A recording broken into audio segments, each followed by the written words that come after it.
What's up, everybody, and welcome to Reviews for My Kids, the show where I recap, review, and reminisce on all of the things I've grown to love over the years to not only share with my kids, but with you as well. Kids, today we're diving into another episode of Doug, and we're introduced to one of his classic alter egos. Let's get into it. That's me. Science fairs, mistaken crimes, and a dramatic fugitive escape. Let's break down the episode of Doug Gets Busted.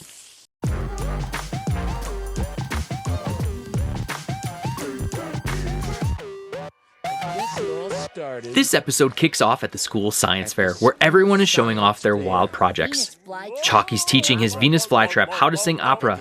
Bibi's project somehow proves that trees cause more pollution than her dad's factory. Skeeter is literally dressed as the solar system, and Roger, he's got a firecracker disguised as a supernova. Meanwhile, Doug's project is an age-old classic, a homemade volcano complete with Porkchop doing a hula dance for extra flair. But trouble strikes when assistant principal Mr. Bone declares volcanoes are forbidden on school property.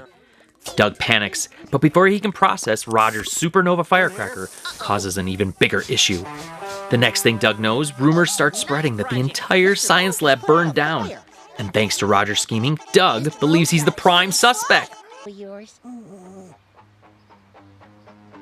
Oh, sure, it started with one tiny spark, but pretty soon the whole science lab was one towering inferno. Doug's imagination takes over, and he pictures himself locked behind bars, pleading his innocence. Freaked out, he does what any rational kid would do. He runs away! After a brief scare with Mr. Dink's over-the-top car alarm, Doug sneaks into Judy's room for a disguise. She helps him out, in her own dramatic way. And soon, Doug transforms into... Wanana! Jack Bandit! Outlaw extraordinaire! Jack Bandit. Okay, coppers, I dare you to catch Jack Bandit. Even in his dreams, Doug can't escape his guilt. He imagines himself fleeing from Mrs. Wingo's class, only to get caught by the cops. Realizing his only option is to disappear, Doug and Porkchop set up camp outside, living the fugitive life. But survival is tough, and hunger kicks in fast. Desperate, Doug sneaks over to Skeeter, asking for half of his sandwich while low-key confessing his crime. Just as Doug is processing his outlaw lifestyle, Mr. Bone appears and tells him the principal wants a word. Panicked, Doug makes a break for it, sprinting through the swamp in full fugitive mode. But mid-run, reality sets in. He can't run forever. Maybe it's time to face the music. Before turning himself in, Doug dramatically says goodbye to Patty, telling her she must move on without him. To which Patty is very confused. I don't want you to worry about me. Doug, what are you talking about? Doug finally steps into the principal's office while Porkchop is hilariously kicked out at the door.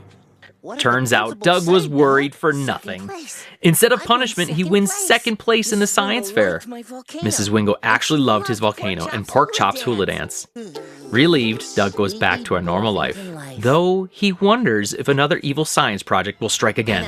As Jack Bandit makes one last appearance, Doug hops up from his chair and smacks his head on the ceiling. Maybe being a fugitive isn't for him after all.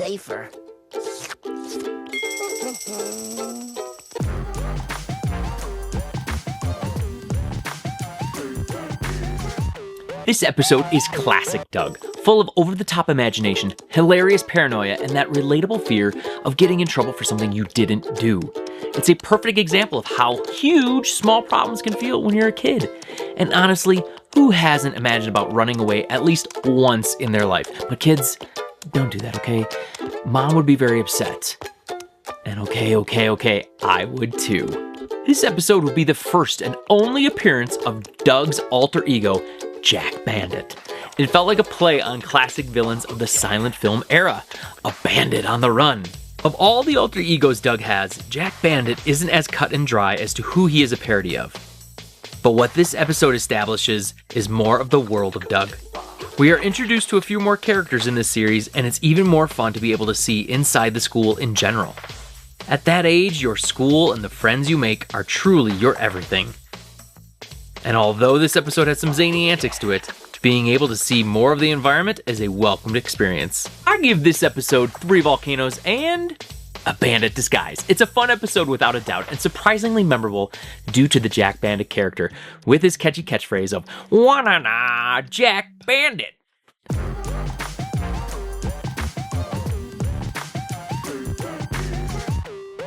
Now, kids, I'll be honest here in that I was a rambunctious kid growing up. I was pretty much hopped up on sugary cereal, soda, and constantly practicing my ninja moves that I learned from the Ninja Turtles. So without a doubt, there were plenty of times that I too would get in trouble at school for just being overly crazy at recess. But never did I attempt to burn down a science lab.